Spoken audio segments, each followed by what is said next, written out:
Basic അഭിവാഞ്ചിയാണ് ദൈവത്തിൻ്റെ. ഇത് നമ്മൾ മാക്സിമം ഇത് സ്ക്യൂസ് ചെയ്യണം, മാക്സിമം ഈ അവസരം പ്രയോജനപ്പെടുത്തണം. എന്താണ് ബേസിക് അഭിവാഞ്ചി? എന്താണ്?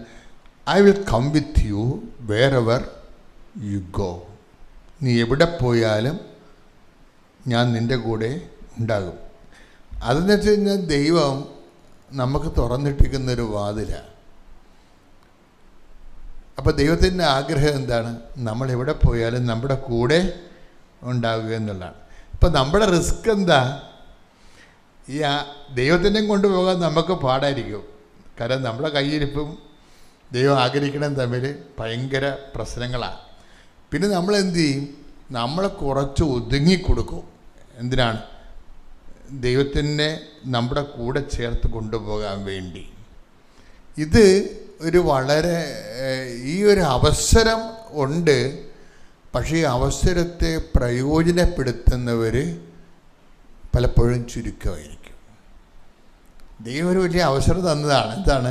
ദൈവത്തിൻ്റെ ബേസിക് മൈൻഡ് സെറ്റ് നമ്മുടെ കൂടെ സഞ്ചരിക്കുന്നതാണ്. കാര്യം എനിക്ക് തന്നെ അത് പലപ്പോഴും മനസ്സിലായിട്ടുണ്ട്. ഞാൻ ചിലപ്പോഴും അമ്മയോട് ചോദിക്കും, അമ്മേ 2 പ്രാവശ്യം നീ എനിക്ക് നേരെ വന്ന് എന്നെ കണ്ടു. ഈ ശരിക്കും പറഞ്ഞ ആ കാലത്ത് എന്നേക്കാൾ എത്രയോ യോഗ്യന്മാർ ദൈവദൃശ്യനിധിയിൽ ചൈതന്യമുള്ളവർ ഈ ഭൂമിയിൽ ഇല്ലാഞ്ഞിട്ടാണോ? എനിക്കതിനെക്കുറിച്ച് ഒരു ഐഡിയയും കിട്ടിയിട്ടില്ല, ഇപ്പോഴും കിട്ടിയിട്ടില്ല. ഒരു പ്രാവശ്യമാണ് നമുക്ക് ഓക്കെ. ഒരു പ്രാവശ്യം അമ്മ വന്നപ്പോൾ 4 വിരലെടുത്ത് എൻ്റെ വായിലിട്ട്. എനിക്കതിനെക്കുറിച്ച് ഒരു ഐഡിയ ഉണ്ടായത് കാരണം ഞാനത് ബൈബിളെടുത്ത് നോക്കി. പിറ്റേ ദിവസം ഈജിപ്തിൽ വെച്ചാണ് അമ്മ എൻ്റെ വായിൽ കൈയിട്ടത്. അപ്പോൾ എനിക്കറിയാം അമ്മ എന്തോ സംസാരിക്കാൻ ഉദ്ദേശിക്കുന്നുണ്ട്. അപ്പം നിൻ്റെ പ്രസംഗങ്ങളെ അടയാളങ്ങൾ കൊണ്ട് സ്ഥിരീകരിക്കുമെന്നാണ്. ആ അടയാളങ്ങളാണ് ഇപ്പോൾ നിങ്ങൾ കണ്ടുകൊണ്ടിരിക്കുന്നത്. പ്രസംഗങ്ങളെന്ന് പറഞ്ഞ് ഞാൻ വലിയ പ്രസംഗമൊന്നും ചെയ്യണില്ലല്ല. ഇങ്ങനെ വർത്തമാനം പറഞ്ഞുകൊണ്ടിരിക്കുന്നേ ഉള്ളൂ. ഇങ്ങനെ വർത്തമാനം പറഞ്ഞുകൊണ്ടിരിക്കും. ഞാൻ ഉദ്ദേശിക്കുന്നത് എന്താണ് ദൈവത്തിന് അറിയാം, നിങ്ങൾക്കറിയാവുന്നറിയത്തില്ല. ഞാൻ ഉദ്ദേശിക്കുന്നത് ഞാൻ പറയണതനുസരിച്ച് നിങ്ങൾ പതുക്കെ നിങ്ങളുടെ ജീവിതം ക്രമീകരിക്കണം. ഈ ലക്ഷ്മിയുടെ സാക്ഷ്യം അതാണ്. ലക്ഷ്മി രക്ഷപ്പെടാൻ കാര്യം, ലക്ഷ്മി GM ജനറൽ നേഴ്സിംഗ്. പക്ഷേ ലക്ഷ്മി രക്ഷപ്പെടാനുള്ള കാരണം എന്താണ്? പ്രസംഗത്തിൽ ഒരു പ്രാവശ്യം ഞാൻ പറഞ്ഞു, കർത്താവ് നമ്മളെ അന്വേഷിക്കുന്നത് വിശേഷവിദ്യയായി നീ എന്താണ് ചെയ്യണത്. അത് ഒരു ദിവസം വചനം വായിച്ചപ്പോൾ കർത്താവ് എന്നോട് ചോദിച്ച ചോദ്യമാണ്. അപ്പം ഞാനത് എന്നോടും ചോദിച്ചു, നിങ്ങളോടും ചോദിച്ചു. എന്താണ്? വിശേഷവിദ്യയായി. മത്തായി 5:47 ശ്രദ്ധിക്കട്ടെ. ഹല്ലേലൂയ ഹല്ലേലൂയ ഹല്ലേലൂയ ഹല്ലേലൂയ യേശുവേ നന്ദി. ഹല്ലേലൂയ ഹല്ലേലൂയ സ്നേഹരാജാവേ ഹല്ലേലൂയ സ്നേഹരാജാവേ എന്നെന്നും എന്നുള്ളിൽ വാഴാ സ്നേഹത്തിൻ പൂനിലാവേ എന്നുള്ളിൽ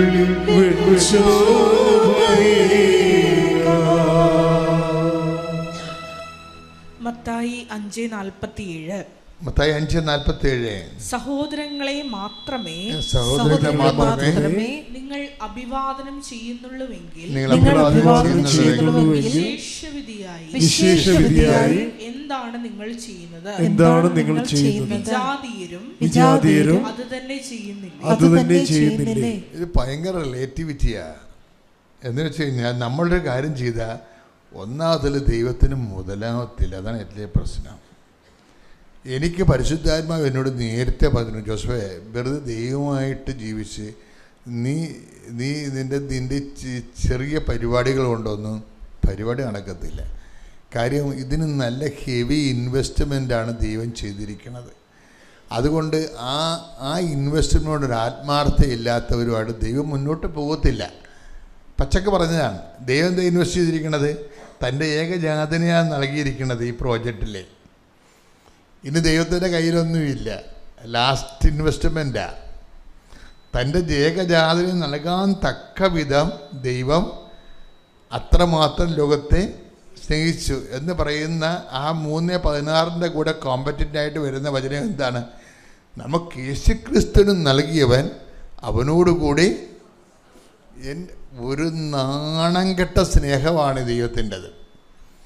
നമ്മളും ഇതുപോലെ നാണം കെട്ട് ദൈവത്തെ സ്നേഹിച്ചില്ലെങ്കിൽ നമ്മളിങ്ങനെ സ്ഥലത്തെ പ്രധാന ദിവ്യനാണെന്ന് പറഞ്ഞ് അഴിയാതെ അങ്ങ് ഇരുന്ന് കഴിഞ്ഞാൽ അവിടെ ഇരുന്ന് ഉപ്പ് ഇരിക്കണ കുട ഉടയണ പോലെ ഉടഞ്ഞു പോകാമെന്നല്ലാതെ ഒരു പരിപാടിയും നടക്കത്തില്ല.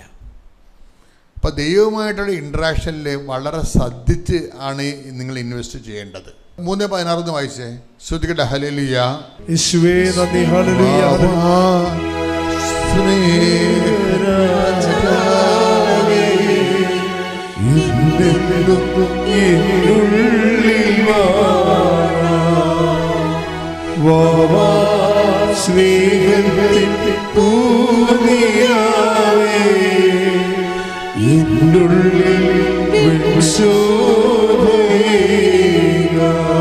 പരിശുദ്ധ പരമദിവ്യകാരുണ്യത്തിന് ആരാധനയും സ്തുതിയും പുകഴ്ചയും ഉണ്ടായിരിക്കട്ടെ. യോഹന്നാൻ 3:16. യോഹന്നാൻ 3:16. എന്തെന്നാൽ അവനിൽ വിശ്വസിക്കുന്ന ഏവനും നശിച്ചു പോകാതെ നിത്യജീവൻ പ്രാപിക്കുന്നതിനു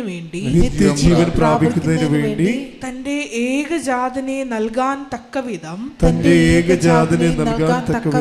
ദൈവം ലോകത്തെ അത്രമാത്രം സ്നേഹിച്ചു. ദൈവത്തിന്റെ സ്നേഹത്തിന്റെ ഒരു രീതിയാണത്. അതായത് ഒന്നും ബാക്കി വെക്കാതെ, പാത്ത് വെക്കാതെ, റിസർവ് ചെയ്യത്തില്ല.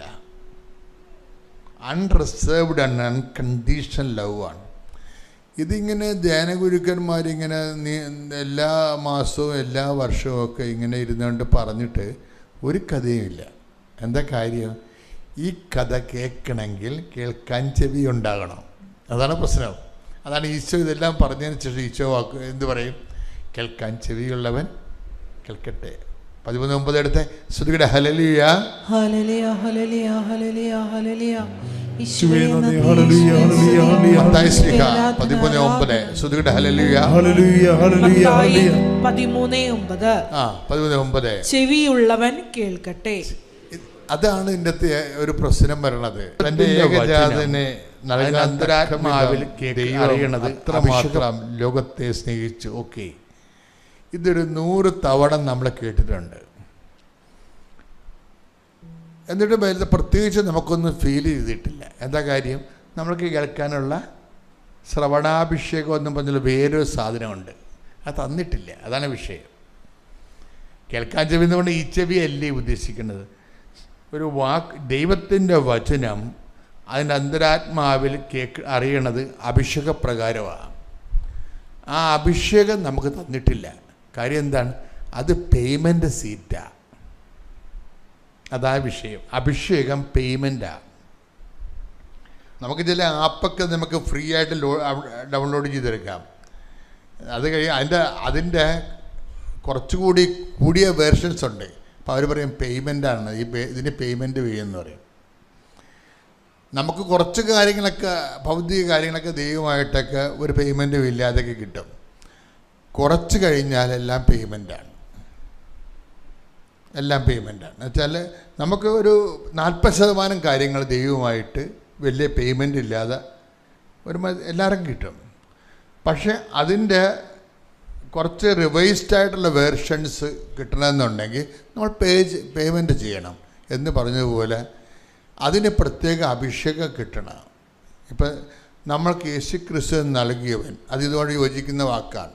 അത് വായിച്ച് ശ്രുതികട്ടെ. ഹല്ലേലൂയ. വായിച്ചോ, പഠിക്കുള്ള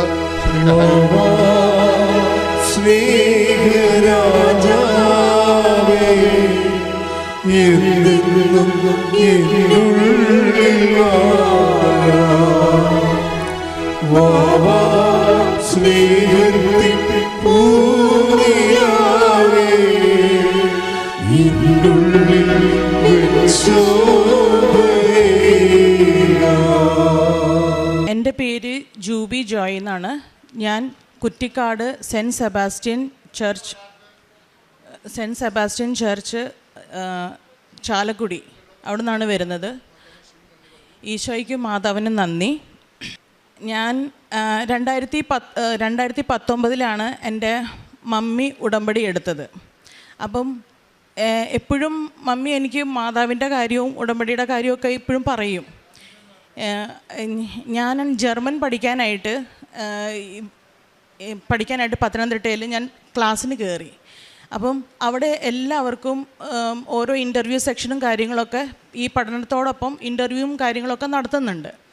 അപ്പോൾ മിക്കവർക്കും ഇൻ്റർവ്യൂ കിട്ടുകയും എടുക്കുകയൊക്കെ ചെയ്യുന്നുണ്ട്. പക്ഷേ എനിക്കൊരു ഇൻ്റർവ്യൂവിൻ്റെ കോളോ കാര്യങ്ങളോ ഒന്നും വരുന്നില്ല പഠിക്കുന്നതിൻ്റെ ഇടയിൽ തന്നെ. അപ്പം ഞാൻ ആ മമ്മിയുടെ അടുത്ത് വിഷമിച്ച് ഞാനിങ്ങനെ കാര്യങ്ങൾ പറഞ്ഞു. അപ്പം മമ്മി എനിക്കാണെങ്കിൽ നമ്മൾക്ക് മാതാവിൻ്റെ ഇങ്ങനെ ലോക്കറ്റ് മമ്മി എനിക്ക് തന്നിട്ടുണ്ടായിരുന്നു. അപ്പം ഞാൻ ആ ലോക്കറ്റ് കയ്യിൽ മമ്മീൻ്റെ അടുത്ത് പറഞ്ഞു, ആ ലോക്കറ്റ് കയ്യിൽ പിടിച്ചിട്ട് നീ പ്രാർത്ഥിക്ക്, ഇൻ്റർവ്യൂവിന് ഇരിക്ക്, നിനക്ക് കിട്ടുമെന്ന് മമ്മി പറഞ്ഞു. അപ്പോൾ അതനുസരിച്ച് ഞാൻ ആ ലോക്കറ്റ് പിടിച്ചിട്ട് ഞാൻ ഇൻ്റർവ്യൂ സെക്ഷനിലിരുന്നു. അപ്പം എല്ലാവർക്കും ഒരാഴ്ച അല്ലെങ്കിൽ 2 ആഴ്ചയൊക്കെ കഴിഞ്ഞിട്ടാണ് ഇൻ്റർവ്യൂവിൻ്റെ റിസൾട്ട് വരുത്തുള്ളൂ. എനിക്ക് ഞാൻ ഇൻ്റർവ്യൂ കൊടുത്ത സമയത്ത് തന്നെ ആ എംപ്ലോയർ ഓൺ ദ സ്പോട്ടിൽ തന്നെ എൻ്റെ അടുത്ത് പറയാണ് എന്നെ സെലക്ട് ചെയ്തു എന്ന് പറയാണ്. അപ്പോൾ എനിക്ക് ഭയങ്കരമായിട്ട് ആകെ മൊത്തത്തിൽ ഷോക്കായി. എന്ന് വെച്ചാൽ എനിക്ക് അവർ ചോദിക്കുന്നത് എന്താണെന്ന് നമുക്ക് കൃത്യമായിട്ട് മനസ്സിലൊന്നും ആവുന്നില്ല. പക്ഷേ എന്തൊക്കെയോ ഞാൻ പറയുന്നുണ്ട്. അപ്പോൾ ആ ഒരു ഇതിൽ എനിക്ക് അപ്പം തന്നെ സെലക്ഷൻ കിട്ടിയെന്ന് പറഞ്ഞു കഴിഞ്ഞാൽ എനിക്ക് ഭയങ്കര ഒരു സന്തോഷവും മാതാവിനോട് ഞാൻ നന്ദി പറയുമായിരുന്നു. എന്നിട്ട് ഞാൻ മമ്മീൻ്റെ അടുത്ത് വിളിച്ച് പറഞ്ഞു, മമ്മി ഇതുപോലെ എനിക്ക് ഇൻ്റർവ്യൂവിൽ സെലക്ഷൻ കിട്ടി, എനിക്ക് ഉടമ്പടി എടുക്കണം എന്ന് പറഞ്ഞു. അപ്പം മമ്മി പറഞ്ഞു, നീ ഇങ്ങനെ പഠിക്കുകയൊക്കെ അല്ലേ, നിനക്ക് ഉടമ്പടി എടുത്താൽ അതിൻ്റേതായിട്ടുള്ള രീതിയിൽ നോക്കാനെടുക്കാനൊന്നും പറ്റില്ല. അപ്പം അങ്ങനെ പറഞ്ഞു, നിനക്ക് പറ്റില്ല, അപ്പം ഞാൻ എടുത്തിട്ടുണ്ട്, ഞാൻ നിനക്ക് വേണ്ടി പ്രാർത്ഥിക്കാമെന്നൊക്കെ പറഞ്ഞു. പക്ഷേ എനിക്ക് അപ്പം മാതാവിൻ്റെ ഒരു ഇതിൽ എനിക്ക് ആ ഇൻ്റർവ്യൂ കിട്ടിയതിൻ്റെ ആ ഒരു ഇതിൽ ഞാൻ പറഞ്ഞു, ഇല്ല മമ്മി എനിക്ക് ഉടമ്പടി എടുക്കണം, ഞാൻ എടുക്കും. എന്നാൽ എനിക്കൊരു കോൺഫിഡൻസ് കുറവുണ്ടായിരുന്നു, നമുക്ക് ആ ഉടമ്പടിയുടെ ആ രീതിയിൽ നമുക്ക് മുന്നോട്ട് പോകാൻ പറ്റുമോ ഇല്ലയോ എന്നുള്ളൊരു കോൺഫിഡൻസ് കുറവുണ്ടായിരുന്നു. എങ്കിൽ പോലും പക്ഷേ എനിക്ക് മാതാവിൻ്റെ ഒരു അനുഗ്രഹം കിട്ടിയതല്ലാതെ ഞാൻ തീരുമാനിച്ച് എനിക്ക് ഉടമ്പടി എടുത്തേ പറ്റുള്ളൂ, എനിക്ക് എടുക്കണം എന്നുള്ള തീരുമാനിച്ച് മമ്മിയുടെ അടുത്ത് പറഞ്ഞ് ഞാൻ അങ്ങനെ കൃപാസനത്തിൽ വരികയും 2023 ഞാൻ 7-ാം തീയതി കൃപാസനത്തിൽ വരികയും ഉടമ്പടി എടുക്കുകയും ചെയ്തു. ആദ്യത്തെ ഉടമ്പടി എടുത്തു. ഉടമ്പടി എടുത്തു കഴിഞ്ഞ് വീട്ടിൽ അതേ ഉടമ്പടി പ്രകാരമുള്ള ഡെയിലി കുടുംബ പ്രാർത്ഥനയും കാര്യങ്ങളൊക്കെ നടത്തുന്ന സമയത്ത് ഉടമ്പടി എടുത്ത 88-ാമത്തെ ദിവസം ഞാനിങ്ങനെ പ്രാർത്ഥിച്ചുകൊണ്ടിരിക്കുക, ഞങ്ങൾ കുടുംബ പ്രാർത്ഥന എത്തിച്ചുകൊണ്ടിരിക്കുക. അപ്പം എൻ്റെ വീടിൻ്റെ എൻട്രൻസ് എന്ന് പറഞ്ഞു കഴിഞ്ഞാൽ ഈ കുടുംബ പ്രാർത്ഥന എത്തിക്കുന്ന രൂപത്തിൻ്റെ ഒരു സൈഡിലായിട്ടാണ് ആ എൻട്രൻസ് വരുന്നത്. അപ്പം ഞങ്ങളുടെ പ്ലൈവുഡിൻ്റെ ഒരു കതകാണുള്ളത്. അപ്പം ഞാൻ വെറുതെ പ്രാർത്ഥനയുടെ ഇടയിൽ എൻ്റെ ശ്രദ്ധ ഒന്ന് അങ്ങോട്ട് പോയി ആ കതകിൽ പോയി കഴിഞ്ഞപ്പം ഒരാളിൻ്റെ രൂപത്തിലുള്ള ക്രൂശിതനായ ഈശോയുടെ രൂപം ഞാൻ കണ്ടു. അപ്പം എനിക്കത് ഫുള്ളായിട്ട് നല്ല ക്ലിയർ ആയിട്ട് എനിക്ക് കാണാൻ പറ്റുന്നുണ്ട്. പക്ഷേ ഞാനാണെങ്കിൽ എൻ്റെ അടുത്ത് മോനിരിക്കുന്നുണ്ട്, മോനോട് ചോദിക്കുന്നുണ്ട്, മോനെ നിനക്ക് ആ പ്ലൈവുഡിൽ എന്തെങ്കിലും കാണുന്നുണ്ടോ, ഡോറിൽ എന്തെങ്കിലും കാണുന്നുണ്ടോ, മോനോട് ചോദിക്കുന്നുണ്ട്. പക്ഷെ അവർക്കൊന്നും കാണുന്നില്ല, എനിക്ക് മാത്രമാണത് കാണുന്നത്. അപ്പം എൻ്റെ തോന്നലായിരിക്കുമെന്ന് ഞാൻ വിചാരിച്ച് ഞാൻ വീണ്ടും കുടുംബ പ്രാർത്ഥനയൊക്കെ കഴിഞ്ഞിട്ട് വീണ്ടും അവിടെ നോക്കുമ്പോൾ അത് അങ്ങനെ തന്നെ തെളിഞ്ഞ് നിൽക്കുന്നുണ്ട്. അപ്പോൾ എനിക്ക് മനസ്സിലായി എനിക്ക് ഈശോനെ കാണാൻ പറ്റുന്നുണ്ട്. ശരിക്കും നമുക്ക് ആ ചോരയൊക്കെ വാർന്നൊഴുകുന്ന ആ രൂപം എല്ലാം കൃത്യമായിട്ട് എനിക്ക് കാണുന്നുണ്ട്. 88-ാമത്തെ ദിവസം. അപ്പോൾ അത് കഴിഞ്ഞ് ഞാൻ ഉടമ്പടി പുതുക്കാൻ വന്നപ്പോൾ ഞാൻ ഇവിടെ സിസ്റ്ററിൻ്റെ അടുത്ത് ഞാൻ ചോദിച്ചു, ഇങ്ങനെ എനിക്ക് കാണുന്നുണ്ട് സിസ്റ്റർ എന്ന് പറഞ്ഞു കഴിഞ്ഞപ്പം അത് നിനക്ക് ഓരോ അനുഗ്രഹങ്ങൾ തരുന്നതാണ്, നീ അത് വെച്ച് പ്രാർത്ഥിക്കുക എന്നൊക്കെ പറഞ്ഞു. അത് കഴിഞ്ഞ് ഉടമ്പടി ഇതുപോലെ പുതുക്കാൻ തുടങ്ങി. ഞാൻ എക്സാമിൻ്റെ സമയമായി. ഞാൻ ജർമ്മൻ പഠിക്കാൻ തുടങ്ങിയിട്ട് 5 വർഷമായി. അപ്പം ഓരോ ഇതിനിടയിലാണ് എക്സാമിൻ്റെ സമയത്ത് ഞാൻ ഈ ഉപ്പും കാര്യങ്ങളൊക്കെ ഇട്ടിട്ടാണ് ഈ എക്സാം എഴുതുന്നത്. അപ്പോൾ ആദ്യത്തെ എക്സാം പാസ്സായില്ല, രണ്ടാമത് പോയി ഒരു മൊഡ്യൂൾ, പിന്നെ പോയി ഒരു മൊഡ്യൂൾ, അങ്ങനെ കിട്ടി. സ്പീക്കിങ്ങിനാണെങ്കിൽ എനിക്ക് നമ്മുടെ അവിടെ അങ്ങനെ സ്പീക്കിങ് വലുതായിട്ട് ഇത് കൊടുക്കുന്നില്ല. അപ്പം അത്രയും പെർഫെക്റ്റായിട്ട് സ്പീക്കിംഗ് എനിക്ക് കിട്ടുന്നില്ല. എനിക്ക് ഭയങ്കരമായിട്ട് പേടിയായിരുന്നു സ്പീക്കിങ്ങിൻ്റെ എക്സാമിൻ്റെ സമയത്ത്. എല്ലാവരും അങ്ങോട്ടും ഇങ്ങോട്ടും സ്പീക്കിങ്ങിൻ്റെ ഡിസ്കസ് ചെയ്യുമ്പോൾ ഞാൻ ഇരുന്ന് കൊന്തെത്തിച്ചുകൊണ്ടിരിക്കുക. എനിക്കറിയില്ല എന്താ പറയണ്ടേന്നോ, ടോപ്പിക്ക് എന്ത് വന്നാൽ എങ്ങനെ പറയണമെന്നൊന്നും എനിക്കറിയില്ല. ഞാൻ കൊന്തെത്തിച്ചുകൊണ്ടിരിക്കുകയായിരുന്നു. കൊന്തെത്തിച്ച് സ്പീക്കിങ്ങിൻ്റെ സമയത്ത് ഞങ്ങൾ ഓരോ ഹാളിൽ ഇങ്ങനെ കയറ്റും. അപ്പം ഓരോരുത്തർ ഇറങ്ങിക്കഴിഞ്ഞാൽ അടുത്തത് കയറാൻ വേണ്ടിയിട്ട് അങ്ങനെ ഹാളിൽ വെയിറ്റ് ചെയ്തിരിക്കുന്ന സമയത്ത് എൻ്റെ കയ്യിൽ ഉപ്പുണ്ടായിരുന്നു. ആ ഉപ്പ് ഞാൻ ആ ഹാളിൽ നിന്ന് കഴിഞ്ഞ് ശരിക്കും എനിക്ക് അവിടുന്ന് മാതാവിനെ എനിക്ക് ശരിക്കും എനിക്ക് കാണാൻ പറ്റി. ആ സിൽവർ ആ ഡ്രസ്സ് അതൊക്കെ എനിക്ക് ശരിക്കും കൃത്യമായിട്ട് എനിക്ക് കാണാൻ പറ്റി. എനിക്ക് മാതാവിന് അപ്പോൾ എനിക്ക് പിന്നെ പേടിയൊന്നും തോന്നിയില്ല. എന്ത് വരുന്നിടത്ത് വെച്ച് കാണാം, എന്തായാലും എനിക്ക് എൻ്റെ കൂടെ മാതാവുണ്ടെന്നൊരു തോന്നലിൽ ഞാൻ കയറി. അപ്പോൾ എനിക്ക് പാർട്ട്ണർ ആരെയും കിട്ടിയില്ല, എനിക്ക് പാർട്ട്ണറില്ല. എനിക്ക് എക്സാമിൻ്റെ പാർട്ട്ണർ എക്സാമിനർ തന്നെയാണ്. അപ്പം അവരുടെ അടുത്ത് നമ്മൾ പെർഫെക്റ്റ് നമുക്ക് ജയിക്കാനായിട്ട് ബുദ്ധിമുട്ട്. അവരുടെ അടുത്തൊക്കെ തർക്കിച്ച്, നമുക്ക് ഡിബേറ്റ് സെക്ഷനൊക്കെ ഉണ്ട്, തർക്കിച്ച് ജയിക്കുക എന്ന് പറയുമ്പം ഭയങ്കര ബുദ്ധിമുട്ടാണ്. എനിക്കറിയില്ല, അപ്പം എൻ്റെ മനസ്സിൽ തോന്നിയ കാര്യങ്ങളൊക്കെയാണ് ഞാൻ പറഞ്ഞത്. അങ്ങനെ പറഞ്ഞ് എക്സാം എഴുതി പുറത്ത് വന്നു കഴിഞ്ഞപ്പോൾ മനസ്സിനകത്തൊരു കോൺഫിഡൻസ് ഉണ്ട്. റിസൾട്ട് വന്നു കഴിഞ്ഞപ്പോൾ ഫസ്റ്റ് ട്രിപ്പിൽ തന്നെ സ്പീക്കിങ് പാസ്സായി. അത് ഭയങ്കര ഒരു അനുഗ്രഹമായിട്ട് അപ്പോഴും എനിക്ക് എന്താ പറഞ്ഞാൽ മനസ്സിനകത്ത് ഭയങ്കര സന്തോഷമായി. മാതാവ് എന്നെ ഇത്രത്തോളം അനുഗ്രഹിക്കുന്നുണ്ട്. അപ്പം പിന്നെ എനിക്ക് ലാംഗ്വേജ് ഒരു എന്താ പറഞ്ഞാൽ ഒരു ചെറിയൊരു അഹങ്കാരം പോലെ ഉണ്ടായിരുന്നു. എനിക്ക് ലാംഗ്വേജ് നന്നായിട്ട് പറയാൻ പറ്റും, എനിക്ക് കോൺഫിഡൻസ് ഉണ്ട്, ലാംഗ്വേജിനോട് ഭയങ്കര ഇതുണ്ട്. അങ്ങനെ ഒരു ചിന്ത എൻ്റെ മനസ്സിലുള്ള കാരണം കൊണ്ട് 15 പ്രാവശ്യം ഞാൻ എക്സാം എഴുതി. റൈറ്റിങ് 1 മാർക്ക് 2 മാർക്കിനാണ് പോണത്. എനിക്ക് 3 മൊഡ്യൂളും കൊഴുപ്പ് കിട്ടി, സ്പീക്കിംഗ് ഒക്കെ ഒറ്റ സെഷനിൽ കിട്ടി. റൈറ്റിംഗ് മാത്രം കിട്ടുന്നില്ല. ഞാൻ 15 പ്രാവശ്യം ഞാൻ എഴുതി, എന്നിട്ടും റൈറ്റിംഗ് പാസ്സാവുന്നില്ല. എൻ്റെ ഇൻ്റർവ്യൂകൾ ജയിച്ചതൊക്കെ എനിക്ക് പോയി. എല്ലാ പ്രതീക്ഷയും നഷ്ടപ്പെട്ടു. ഒരു തരത്തിലും എനിക്ക് മുന്നോട്ട് പോകാൻ പറ്റാണ്ട് ഞാൻ ആകെ തകർന്നിരുന്നു. ഈ കഴിഞ്ഞ വർഷം അപ്പോൾ 5 വർഷമായി ഇതിൻ്റെ പുറകെ നടക്കാൻ തുടങ്ങിയ. സാമ്പത്തികമായിട്ടും മാനസികമായിട്ടൊക്കെ ഭയങ്കര ബുദ്ധിമുട്ടിലാണ്. അങ്ങനെ ഇരിക്കുമ്പോഴാണ് ഡെയിലി ബ്രെഡിൽ അച്ഛൻ്റെ ഇത് കേൾക്കുന്നത്. അച്ഛൻ ഡോക്യുമെൻ്റ് സമർപ്പിച്ച് പ്രാർത്ഥിക്കാനായിട്ട് അച്ഛൻ വിളിച്ച് പറയുന്നത്, ഡോക്യുമെൻ്റ് എടുക്കാനായിട്ട് സമയം തന്നു. ആ സമയത്ത് എനിക്ക് എൻ്റെ കയ്യിൽ വേറെ ഡോക്യുമെൻറ്റുകളൊന്നുമില്ല. പണ്ടങ്ങാണ്ട് ഇൻ്റർവ്യൂ കൊടുത്തതിൻ്റെ ഒരു പേപ്പർ എങ്ങാണ്ട് അവിടെ ഇരുന്നു. ബാക്കിയൊക്കെ പേപ്പർ ഞാൻ കത്തിച്ച് കളയുകയും ചെയ്തേ. അപ്പോൾ ഒരു പേപ്പർ എങ്ങാണ്ട് ഇരുന്ന് ആ പേപ്പർ ഞാൻ എടുത്തിട്ട് എന്താ പറഞ്ഞാൽ എനിക്ക് ജർമ്മനിയായിട്ട് റിലേറ്റഡ് ആയിട്ട് എൻ്റെ കയ്യിൽ വേറെ ഒന്നുമില്ല മാതാവേ, ഇതേ ഉള്ളൂ എന്ന് പറഞ്ഞിട്ടാണ് ആ ഡോക്യുമെൻ്റ് സമർപ്പിച്ചിട്ടാണ് ഞാൻ പ്രാർത്ഥിക്കാൻ തുടങ്ങിയത്. എല്ലാ പ്രതീക്ഷയും നഷ്ടപ്പെട്ട് മനസ്സിനകത്ത് വേറെ ചിന്തകൾ എന്തൊക്കെയോ എന്താ പറയുക, എത്രത്തോളം പ്രാർത്ഥിച്ചിട്ടും എൻ്റെ കാര്യം നടക്കുന്നില്ല. അങ്ങനെ ഒരു തോന്നലിൽ തകർന്നിട്ടാണ് ഞാൻ ഇതിൽ പ്രാർത്ഥിച്ചുകൊണ്ടിരുന്നത്. വിശ്വസിക്കാൻ പറ്റത്തില്ല. നെക്സ്റ്റ് ഡേ തന്നെ എന്നെ വിളിച്ചിട്ട് പറയാണ്, ജൂബി കോൺഗ്രാറ്റ്സ്, നിനക്ക് വിസയുടെ അപ്പോയിൻമെൻറ്റ് റെഡിയാക്കാനായിട്ട് എംപ്ലോയർ തീരുമാനിച്ചു എന്ന് പറഞ്ഞിട്ട് എന്നെ എൻ്റെ ഏജൻറ്റ് വിളിച്ച് പറയുകയാണ്. എനിക്ക് പെട്ടെന്നൊരു ഷോക്കായി. എന്താ വെച്ച് കഴിഞ്ഞാൽ ഇനി വിചാരിക്കുന്നത്, ഞാൻ എക്സാം പോലും പാസ്സായിട്ടില്ല. 3 മൊഡ്യൂൾ വെച്ചിട്ട് 3 മൊഡ്യൂളേ ഉള്ളൂ എൻ്റെ കയ്യിൽ. എക്സാം പോലും ഞാൻ പാസ്സായിട്ടില്ല. അപ്പം നിനക്ക് വിസയ്ക്ക് ഡേറ്റ് എടുക്കാനായിട്ട് എംപ്ലോയർ തീരുമാനിച്ചു. അപ്പം ഞാൻ ചോദിച്ചു ഏത് ഇതാണ്. ഞാൻ കുറേ ഇൻ്റർവ്യൂ പിന്നെ കൊടുക്കുകയൊക്കെ ചെയ്തു. ഒക്കത്തിൽ സെലക്ഷൻ കിട്ടുന്നുണ്ട്. ഈ പാസ്സാവാത്ത കാരണം കൊണ്ട് ഒക്കെ റിജക്റ്റായി പോവുമായിരുന്നു.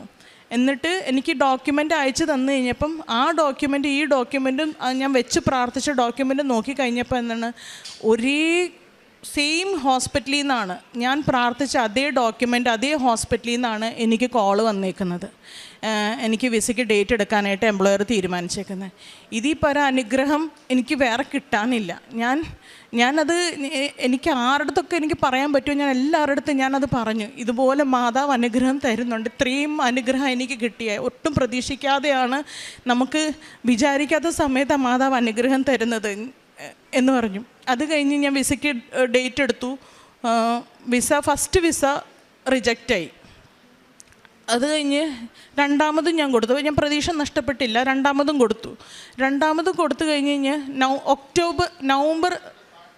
നവംബറിലാണ് ഞാൻ കൊടുക്കുന്നത്. നവംബറിൽ കൊടുത്തു കഴിഞ്ഞിട്ട് എനിക്ക് ഒരു സാധാരണ 15 ദിവസം അല്ലെങ്കിൽ 22 ദിവസത്തിനുള്ളിൽ വിസ കിട്ടേണ്ടതാണ്. പക്ഷേ എനിക്ക് എൻ്റെ വിസ 3 മാസമായിട്ടും എനിക്ക് കിട്ടിയിട്ടില്ല. അന്വേഷിച്ചപ്പോൾ വിസ ഹോൾഡിൽ വെച്ചേക്കാണെന്ന് പറഞ്ഞു. എന്നിട്ട് അപ്പോഴും എനിക്ക് മനസ്സിനകത്തൊരു ഭയങ്കര പ്രതീക്ഷ ഉണ്ടായിരുന്നു. മാതാവായിട്ടാണ് എനിക്ക് ഈ ജോലി തന്നിട്ടുണ്ടെങ്കിൽ അത് എപ്പോഴാണെന്ന് വെച്ചാൽ മാതാവ് തീരുമാനിക്കുമ്പോൾ ഞാൻ പോകും.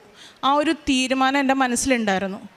അങ്ങനെ ഇരിക്കുമ്പോഴാണ് ഇതേപോലെ അച്ഛൻ ഡോക്യുമെൻ്റ് സമർപ്പിച്ച് പ്രാർത്ഥിക്കുന്നതിൽ വിസയ്ക്ക് തടസ്സമായിട്ടിരിക്കുന്നവർക്ക് വേണ്ടിയിട്ട് പ്രാർത്ഥിക്കാനായിട്ട് അച്ഛൻ ഇങ്ങനെ പറഞ്ഞത് ഫെബ്രുവരി മാസത്തിൽ തന്നെ. അപ്പം ഞാൻ എൻ്റെ വിസയുടെ കാര്യം ഞാൻ എടുത്തിട്ട് ഞാൻ പറഞ്ഞു, എനിക്ക് കിട്ടുമോ ഇല്ലയോ എന്നൊന്നും ഞാൻ പ്രതീക്ഷിക്കുന്നില്ല മാതാവേ, എനിക്ക് എൻ്റെ പാസ്പോർട്ടും എൻ്റെ സർട്ടിഫിക്കറ്റും എനിക്ക് തിരിച്ച് കിട്ടിയാൽ മതി. അത് മാത്രമേ ഞാൻ മാധവനോട് ചോദിക്കുന്നുള്ളൂ, വേറെ ഒന്നും ഞാൻ ചോദിക്കുന്നില്ല. വിസ കിട്ടുമെന്നോ അങ്ങനെ ഒന്നും ഞാൻ ചോദിക്കുന്നില്ല എന്ന് ഞാൻ കരഞ്ഞ് ഞാൻ പ്രാർത്ഥിച്ചു. എനിക്ക് അടുത്ത ദിവസം തന്നെ എനിക്ക് മെയിൽ വന്നു, നിങ്ങളുടെ പാസ്പോർട്ട് അവിടുന്ന് ബാംഗ്ലൂർ കോൺസുലേറ്റിൽ നിന്ന് ജർമ്മൻ കോൺസുലേറ്റിൽ നിന്ന് ഡിസ്പാച്ച് ആയി എന്ന് പറഞ്ഞിട്ട് മെയിൽ വന്നു. അത് കഴിഞ്ഞ് 2 ദിവസം കഴിഞ്ഞപ്പോഴത്തേക്കും എനിക്ക് എൻ്റെ പാസ്പോർട്ട് ഇവിടെ ചാലക്കുടിയിൽ എത്തിയെന്ന് പറഞ്ഞിട്ട് കോൾ വന്നു. ഞാനും ഹസ്ബൻഡും പോയി ചാലക്കുടിയിൽ പോയി നോക്കിയപ്പം എനിക്ക് എൻ്റെ കയ്യിൽ വിസ ഇരിക്കുകയാണ്. അത് കണ്ടു കഴിഞ്ഞപ്പോൾ എനിക്ക് വിശ്വസിക്കാൻ പറ്റുന്നില്ല. എനിക്ക് വിസ കിട്ടിയെന്ന് പോലും നമുക്ക് സാധാരണ വിസ കിട്ടുമ്പോൾ ഒരു സന്തോഷം ഉണ്ടാവില്ലേ, ഭയങ്കര തുള്ളിച്ചാട്ടവും മനസ്സിലാകാതെ. പക്ഷെ എനിക്കൊന്നുമില്ല, ആകെ മൊത്തത്തിലൊരു മരവിപ്പ് പോലെയായിരുന്നു. എനിക്ക് മനസ്സിലാവുന്നില്ല. ഇത്രയും അനുഗ്രഹം എനിക്ക് തന്നിട്ട് എനിക്ക് ശരിക്കും പറഞ്ഞാൽ താങ്ങാൻ പറ്റാത്തൊരവസ്ഥ പോലെയായി. അത് കഴിഞ്ഞ് ഞാൻ മാതാവിനോട് പ്രാർത്ഥിക്കും. എല്ലാവരുടെ അടുത്തും ഞാൻ ഈ കാര്യങ്ങൾ എനിക്കുണ്ടായ അനുഭവങ്ങൾ എനിക്ക് പറയാൻ പറ്റുന്നവരുടെതൊക്കെ ഞാൻ പറഞ്ഞു നടക്കുന്നുണ്ട്. കൃപാസനത്തിൻ്റെ കാര്യവും മാതാവിൻ്റെ കാര്യവും എല്ലാവരുടെ അടുത്തും ഞാൻ പറഞ്ഞു നടക്കുന്നുണ്ട്. കാരുണ്യ പ്രവർത്തനം എന്ന് പറഞ്ഞു കഴിഞ്ഞാൽ ഞാൻ ഈ ഹോസ്പിറ്റലുകളിലൊക്കെ ഫുഡ് കൊടുക്കാനായിട്ട് നമ്മുടെ അടുത്ത് നിന്ന് ഇങ്ങനെ കൊണ്ടുപോകാനായിട്ട് വരും. അപ്പം അങ്ങനെ എനിക്ക് കൊടുക്കാൻ പറ്റുന്നതൊക്കെ ഞാൻ അങ്ങനെ ഭക്ഷണം പാക്ക് ചെയ്ത് കൊടുക്കുകയും പിന്നെ പത്രം കൊടുക്കലെന്ന് പറഞ്ഞു കഴിഞ്ഞാൽ ട്രെയിനിൽ ഞാൻ ഈ 10-15 പ്രാവശ്യം എക്സാം എഴുതിയില്ല. ഓരോ പ്രാവശ്യം ഇവിടെ വരുമ്പം 5-6 കെട്ടും പത്രം ഞാൻ ഇവിടുന്ന് കൊണ്ടുപോകും. എന്നിട്ട് ട്രെയിനിൽ ഓരോ ബോഗിയിലും കയറി ഇറങ്ങി ആണ് ഞാൻ പത്രം കൊടുത്തിരുന്നത്. ഈ വിസയ്ക്ക് ഡേറ്റ് എടുക്കാനും ട്രിവാൻഡ്രമൊക്കെ പോകുമ്പോഴും എല്ലാ സമയത്തും ഞാൻ ഈ പത്രം വിതരണമാണ് ട്രെയിനിലാണ് ഞാൻ ചെയ്യുന്നത്. ട്രെയിനിലും ബസ്സിലും ഒക്കെയാണ് ഞാൻ പത്രം വിതരണം നടത്തിക്കൊണ്ടിരുന്നത്. ഇനിയും പറയാൻ ചെറുതും വലുതുമായിട്ടുള്ള കുറേ അനുഗ്രഹങ്ങൾ മാതാവ് എനിക്ക് തന്നിട്ടുണ്ട്. പറയാൻ സമയം കുറവുള്ളത് കാരണം കൊണ്ട് ഞാൻ ഇത്രയും അനുഗ്രഹം തന്ന മാതാവിന് ഈശോയ്ക്ക് നന്ദി പറഞ്ഞുകൊണ്ട് ഞാൻ എൻ്റെ സാക്ഷ്യം നിർത്തുന്നു. പരിശുദ്ധ അമ്മയ്ക്കും തിരുക്കുമാരനും കോടാനുകോടി നന്ദി. വളരെ താങ്ക്ഫുള്ളായിട്ടുള്ളൊരു ഹൃദയത്തോടെയാണ് ഞങ്ങൾ രണ്ടുപേരും ഇന്നിവിടെ നിൽക്കുന്നത്. എൻ്റെ പേര് ഡോണ, ഇതെൻ്റെ ഹസ്ബൻഡ് നിവിൻ. ഞങ്ങൾ രണ്ടുപേരും ഞാൻ മെഡിക്കൽ കോളേജിലും അദ്ദേഹം എൻജിനീയറിംഗ് കോളേജിലും പഠിപ്പിച്ചുകൊണ്ടിരിക്കുന്ന ആൾക്കാരാണ്. ഞങ്ങളുടെ ജീവിതത്തിൽ ഞങ്ങൾക്ക് നൽകിയ ഏറ്റവും വലിയൊരു അനുഗ്രഹത്തെക്കുറിച്ച് പറയാനാണ് ഞങ്ങൾ ഇപ്പോൾ നിങ്ങളുടെ മുന്നിൽ നിൽക്കുന്നത്. ഞങ്ങളുടെ കല്യാണം കഴിഞ്ഞിട്ട് 3 വർഷമായി കഴിഞ്ഞപ്പോൾ ഞങ്ങൾക്ക് ദൈവം ഒരു കുഞ്ഞിനെ തന്നു. പക്ഷേ കുഞ്ഞിനെ ഞങ്ങൾക്ക് നഷ്ടപ്പെട്ടു. 4ാമത്തെ വർഷം ഞങ്ങളിവിടെ വന്ന് ഉടമ്പടി എടുത്തു. പരിശുദ്ധ ഉടമ്പടി സമയത്ത് ഞങ്ങളിവിടെ വളരെ സങ്കടപ്പെട്ട് കരഞ്ഞാണ് ഞങ്ങളിവിടെ വന്ന് ഉടമ്പടി എടുത്തത്. അപ്പോൾ എൻ്റെ ഉടമ്പടിയോടുകൂടി ഞാൻ 4 പേരുടെ കാര്യം കൂടി ബാക്കി ഒരു 4 പേരുടെ കാര്യം കൂടി ഞാൻ പറഞ്ഞിരുന്നു. എൻ്റെ സഹോദരൻ്റെ ഭാര്യയ്ക്ക്, എൻ്റെ ഹസ്ബൻഡിൻ്റെ സിസ്റ്ററിന്, സിസ്റ്ററുടെ അനിയത്തിക്ക്, പിന്നെ എൻ്റെ ഒരു ഫ്രണ്ടിന്, ഇത്രയും പേരുടെ കാര്യമാണ് ഞാൻ പറഞ്ഞിരുന്നത്. ഞാൻ പ്രഗ്നൻ്റ് അറിഞ്ഞ ആ ദിവസം തന്നെ എൻ്റെ സഹോദരൻ്റെ ഭാര്യയും പ്രഗ്നൻ്റ് ആണെന്നറിഞ്ഞു. എൻ്റെ സഹോദരൻ ഞങ്ങൾക്കൊരു കുഞ്ഞു മോളെ തന്ന് തമ്പുരാൻ അനുഗ്രഹിച്ചു. സഹോദരനൊരു മോനെയും തന്ന് അനുഗ്രഹിച്ചു. ഹസ്ബൻഡിൻ്റെ സിസ്റ്റർ ഇപ്പം ടേമായിട്ടിരിക്കുകയാണ്. Due date ജാനുവരിയിലാണ്. 4ാമത്തെ ആൾ ഇന്നലെ രാത്രിയിൽ പ്രഗ്നൻ്റ് ആണെന്ന് പറഞ്ഞ് ഞങ്ങൾക്കൊരു മെസ്സേജ് തന്നു. അവൾ ഞങ്ങളെ വിളിച്ചു, പ്രഗ്നൻ്റ് ആണെന്ന് കൺഫേമായി. ഞങ്ങളുടെ പ്രഗ്നൻസി ടൈമിൽ ഓരോ സമയത്തും ഞങ്ങൾ രണ്ടുപേരും വിശ്വാസ പ്രമാണം ചൊല്ലി ഇവിടുത്തെ തൈലം ഞങ്ങളുടെ വയറ്റിൽ രണ്ടുപേരും കൈവച്ച് പ്രാർത്ഥിച്ച് തൈലം പൂശി പ്രാർത്ഥിക്കുമായിരുന്നു. രണ്ടുപേരും വിശ്വാസ പ്രമാണം ഏതൊക്കെ സമയത്ത് whenever we are feeling difficulties അപ്പോൾ എല്ലാം ഞങ്ങൾ വിശ്വാസ പ്രമാണം ചൊല്ലി തൈലം പൂശി ഞങ്ങൾ പ്രാർത്ഥിക്കും. കാര്യങ്ങളെല്ലാം അപ്പം തന്നെ ക്ലിയർ ആകും. ഞങ്ങൾക്ക് അങ്ങനെ ബുദ്ധിമുട്ടേണ്ടിയൊന്നും വന്നില്ല. ഞങ്ങൾക്ക് സെപ്റ്റംബർ 20 ഞങ്ങൾക്കൊരു മോളെ തന്ന് തമ്പുരാൻ അനുഗ്രഹിച്ചു. ആ സമയത്ത് ഞങ്ങൾ പ്രഗ്നൻ്റായ അതേ സമയത്ത് തന്നെയാണ് ഞാൻ PhD എൻറോൾ ചെയ്യുന്നത്. PhD എൻറോൾ ചെയ്തിട്ടും എനിക്ക് ഓരോ സ്ഥലങ്ങളിലും PhD ചെയ്യുന്ന യൂണിവേഴ്സിറ്റീസിൽ പോയി കാര്യങ്ങൾ ചെയ്യണമായിരുന്നു. എൻ്റെ എത്തിക്കൽ കമ്മിറ്റീസ് ക്ലിയർ ചെയ്യണമായിരുന്നു. പക്ഷേ ഇതൊന്നും എനിക്ക് അങ്ങോട്ട് ട്രാവൽ ചെയ്യേണ്ട കാര്യം വന്നില്ല. തമ്പുരാൻ അനുഗ്രഹിച്ച് എല്ലാ കാര്യങ്ങളും എനിക്ക് ഓൺലൈനായിട്ട് തന്നെ എല്ലാ കാര്യങ്ങളും എനിക്ക് ഏറ്റവും നന്നായിട്ട് എല്ലാ കാര്യങ്ങളും ചെയ്തു തന്നു. PhDയുടെ ഓരോ ഫസ്റ്റ് ഫേസ് സെക്കൻഡ് ഫേസ് പൂർത്തിയായി. ഇപ്പോൾ ഞാനൊരു ആർട്ടിക്കിൾസ് പബ്ലിഷ് ചെയ്യാൻ വേണ്ടിയിട്ട് ഉള്ള ഒരു ചെറിയൊരു ഡിഫിക്കൽട്ടി ഉണ്ടായിരുന്നു. അതും പരിശുദ്ധ അമ്മ എത്രയും നന്നായി അത് ചെയ്തു തന്നു. സാമ്പിൾ പ്രോസസ്സിങ്ങിൻ്റെ ഓരോ ഘട്ടങ്ങൾ ഭയങ്കര ഡിഫിക്കൽട്ടാണ്. PhD ചെയ്യുന്നവർക്കറിയാം. അത് സാമ്പിൾ എടുക്കാനായിട്ട് പോകാൻ ബുദ്ധിമുട്ട്, അത് സ്റ്റോർ ചെയ്തതിൻ്റെ ചെറിയ ചെറിയ പ്രശ്നങ്ങളുണ്ടായിരുന്നു. പക്ഷെ അതിലൊന്നും ഒരു കുഴപ്പവും ഇല്ലാതെ എല്ലാ കാര്യങ്ങളും പരിശുദ്ധ അമ്മ അത് ക്രമീകരിച്ചിരുന്നു. കാരണം ഞാൻ എന്ത് കാര്യം ചെയ്യുന്നതിന് മുമ്പ് മാതാവിനോട് പ്രാർത്ഥിക്കാറുണ്ട്, മാതാവേ നമ്മൾ ചെയ്യുന്ന കാര്യങ്ങൾ മാക്സിമം ചെയ്യാൻ ശ്രമിക്കും, പക്ഷേ ഇതിൻ്റെ അകത്ത് മണ്ടത്തരങ്ങളും പൊട്ടത്തരങ്ങളും ഒക്കെ പറ്റിപ്പോകും. പരിശുദ്ധ അമ്മയെ ഇത് നോക്കിക്കോണേ എന്ന് പറഞ്ഞിട്ടാണ് ഞാൻ എൻ്റെ ഓരോ കാര്യങ്ങളും ചെയ്യുന്നത്. അപ്പോൾ അങ്ങനത്തെ കാര്യങ്ങളെല്ലാം ചെയ്തു. സാമ്പിൾസ് എല്ലാം പ്രോസസ്സിങ്ങിന് കൊടുത്തിരിക്കുകയാണ്. ഇത് ഞാൻ പറയുന്നത് ഇവിടുത്തെ യൂത്തിനോടും ഇങ്ങനെ PhD ചെയ്യുന്ന ആൾക്കാരും ഇങ്ങനെ പഠിക്കുന്ന ആൾക്കാരും ഒക്കെ ഉണ്ടാവും. നിങ്ങളൊന്നുകൊണ്ടും പേടിക്കരുത്. എല്ലാ കാര്യത്തിലും ജീവിതത്തിൽ നമുക്ക് ഒരുപാട് ബുദ്ധിമുട്ടും സങ്കടങ്ങളും എല്ലാം ഉണ്ടാവും. പക്ഷേ നമ്മൾ ദൈവത്തോട് കൂടുതലായി ചേർന്ന് നിൽക്കുക, പരിശുദ്ധ അമ്മയോട് കാര്യങ്ങൾ പറയുക, എല്ലാ കാര്യങ്ങളും സ്മൂത്തായിട്ട് തന്നെ പോകും. എൻ്റെ ലൈഫിൽ ഞങ്ങളിപ്പം അനുഭവിച്ചുകൊണ്ടിരിക്കുന്ന കാര്യങ്ങളാണ്, ഡെയിലി ഞങ്ങൾ എക്സ്പീരിയൻസ് ചെയ്യുന്നതാണ്. എൻ്റെ ലൈഫിൽ എന്തെങ്കിലും ഡിഫിക്കൽട്ട് സിറ്റുവേഷൻ ഉണ്ടായെങ്കിൽ ഞാൻ അപ്പം പറയും, അല്ലെങ്കിൽ എനിക്ക് അമ്മയുടെ പ്രസൻസ് വേണം എന്ന് ഞാൻ പറഞ്ഞു കഴിഞ്ഞാൽ അപ്പം തന്നെ എനിക്ക് ഒരു മുല്ലപ്പൂവിൻ്റെ സുഗന്ധാഭിഷേകം കിട്ടും. ഇതെൻ്റെ രണ്ടാമത്തെ സാക്ഷ്യമാണ് ഞാനിവിടെ വന്ന് പറയുന്നത്. ഇവിടെ പരിശുദ്ധ അമ്മയ്ക്ക് തിരുക്കുമാരനും കോടാനുകോടി നന്ദി. എൻ്റെ ജീവിതത്തിലെ എല്ലാ കാര്യങ്ങളും പരിശുദ്ധ അമ്മയെ ഞാൻ എൻ്റെ അമ്മയായിട്ട് ഞാൻ എൻ്റെ ജീവിതത്തിലേക്ക് ഞാൻ തിരഞ്ഞെടുത്തിരിക്കുകയാണ്, ഞാൻ ഏറ്റെടുത്തിരിക്കുകയാണ്. പരിശുദ്ധ അമ്മ എന്നെയും സ്വന്തം മോളായിട്ട് തിരഞ്ഞെടുത്തു എന്ന് ഞാൻ ഉറച്ചു വിശ്വസിക്കുന്നു. പരിശുദ്ധ അമ്മയ്ക്കും തിരുക്കുമാരനും കോടാനുകോടി നന്ദി. ഞാൻ എൻ്റെ കാരുണ്യപ്രവർത്തികൾ ചെയ്യുന്നത് പത്രം ഞാനാണെന്നുണ്ടെങ്കിൽ പറ്റാവുന്നവർക്കെല്ലാം ഞാൻ പത്രം കൊണ്ടുപോയി കൊടുക്കും, കൃപാസനത്തെക്കുറിച്ച് പറയും. സ്പെഷ്യലി കുഞ്ഞുങ്ങളില്ലാത്ത ആൾക്കാർക്ക് ഞാൻ പ്രത്യേകം പറഞ്ഞു കൊടുക്കാറുണ്ട്. ഒന്നുകൊണ്ടും പേടിക്കണ്ട, പരിശുദ്ധ അമ്മയുടെ അടുത്ത് ചെല്ലണം എന്ന് മാത്രമേ ഞാൻ പറയാറുള്ളൂ. ചെന്ന് പറയണം പരിശുദ്ധ അമ്മയുടെ അടുത്ത്. അങ്ങനെ വന്ന് പറഞ്ഞ 3 പേർക്കും കുഞ്ഞുങ്ങളെ കിട്ടി. PCOD, തൈറോയിഡ് ഇതെല്ലാം ഉണ്ടായിരുന്നു. കുഞ്ഞുങ്ങളുണ്ടാകാൻ സാധ്യത വളരെ കുറവാണെന്ന് പറഞ്ഞ ആൾക്കാരാണ്. പക്ഷേ 3 പേർക്കും ഇൻക്ലൂഡിങ് എനിക്ക് കുഞ്ഞുങ്ങളെ തന്ന് തമ്പുരാൻ അനുഗ്രഹിച്ചു. കാരുണ്യപ്രവർത്തികൾ ഇതല്ലാതെ തന്നെ എനിക്ക് പറയാൻ പറ്റുമ്പോഴെല്ലാം എനിക്ക് എന്തെങ്കിലും ഒരാൾക്കാരും ഡിഫിക്കൽട്ട് സിറ്റുവേഷൻസ് ആയിട്ട് വരുമ്പോൾ ഞാൻ എൻ്റെ എക്സ്പീരിയൻസുകൾ ഇൻക്ലൂഡിങ് സുഗന്ധാഭിഷേകം ഇതിനെക്കുറിച്ച് തന്നെ ഞാൻ എപ്പോഴും പറഞ്ഞു കൊടുക്കാറുണ്ട്.